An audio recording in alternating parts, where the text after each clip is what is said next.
साहिल की इस वन। हरकत से शौर्य का ध्यान टूट गया था। उसको अब तक समझ आ चुका था कि शायद साहिल इस समय अपसेट है और इसी वजह से वो ऐसे बिहेव कर रहा है। शौर्य साहिल को समझाते हुए कहा, साहिल कंट्रोल योर एंगर। ये तब काम आएगा जब हमें उस इंसान का पता चल जाएगा जो हमारी ऑफिस में चोरी कर रहा है। इस पर साहिल ने शौर्य को जवाब दिया, Shaurya better you handle your department, I will take care of all this. Shaurya ने साहिल के गुस्से को समझते हुए कहा, ओके ओके फाइन, इतना गुस्सा क्यों ही कर रहा है, जैसे तू चाहे वैसा कर, लेकिन जैसे ही तुझे कुछ पता चले तो मुझे बता देना, इतना दखल तो दे सकता हूँ तेरे डिपार्टमेंट में। साहिल ने जवाब दिया, okay I will let you know. Shaurya अब साहिल के कैबिन से बाहर आ चुका था। ऐसे तो शौर्य जानता था कि साहिल को गुस्सा जल्दी आ जाता है, लेकिन इतना गुस्सा उसने साहिल को पहले कभी नहीं देखा था। लेकिन साहिल का गुस्सा भी शौर्य के जाने के बाद भी खत्म नहीं हुआ था। वह इस समय नव्या की तरफ बड़ी गुस्से भरी नजरों से देख रहा था। नव्या उसकी इस तरह से देखने में से सच में सहम गई थी। साहिल ने अपनी टेबल से नव्या की टेबल तक का सफर पूरा किया और उसकी टेबल पर उसके एकदम नजदीक झुकते हुए कहा, I want you to sit with me tonight at my house. Better you inform to your दादी कि आज रात तुम ऑफिस के काम में बिजी हो और घर नहीं आ सकती। साहिल की इस बात को सुनकर नव्या के चेहरे के एक्सप्रेशंस एकदम से बड़े हो गए। वो अब थोड़े टेंस हो गए थे, जो कि साहिल नोटिस कर पा रहा था।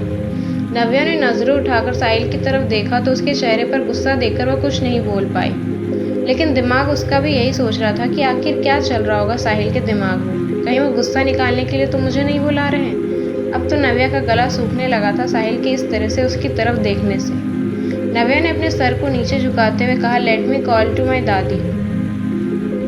नव्या ने अपने फोन उठाया ही था कि तभी उसके पास नविका का फोन आया। वो साहिल से परमिशन लेकर ये बोलते हुए बाहर आई कि वो अपनी दादी से बात करने जा रही है। नव्या के साहिल के कैबिन से बाहर जाते ही शैला साहिल के कैबिन में आई। उसने साहिल के सामने वाली चेयर पर बैठते हुए कहा कि नव्या अभी कुछ दिन पहले ही हमारे ऑफिस आई है ना। मुझे डाउट है कि कहीं नव्या ने ये प्रोजेक्ट कैसों के लिए किसी को नहीं भेज दिया। वैसे भी वो बहुत नीडी लगती है और वैसे भी ऐसे लड़की अच्छे से जानती हूँ, ये पैसों के लिए किसी भी हद तक जा सकती है। साहिल को उसकी यह बात जोर से गर्म तीर की तरह चुभी। उसने गुस्से में शैला को डांटते हुए कहा, get out of my cabin right now.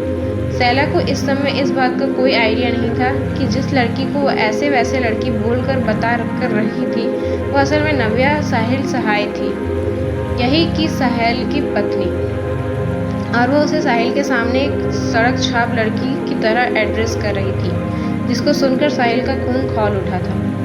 Shaila की तो हिम्मत ही नहीं हुई कि वह साहिल से उसके आगे कुछ और भी बोल सके। वो वहाँ से उठकर फौरन बाहर आ गई। शैला ने साहिल और नव्या की नज़दीकी को पूरी तरह से अनदेखा कर दिया और हल्का सा खांसते हुए उसने नव्या और साहिल को संभालने का मौका दे दिया। लेकिन अब उसके दिमाग में यही बात आ रही थी कि आखिर इतने दिनों से मैं ऐसा क्या हो गया जो यह मामूली सी लड़की साहिल के इतने करीब आ गई। नव्या शैला के आने की आड़ सुनती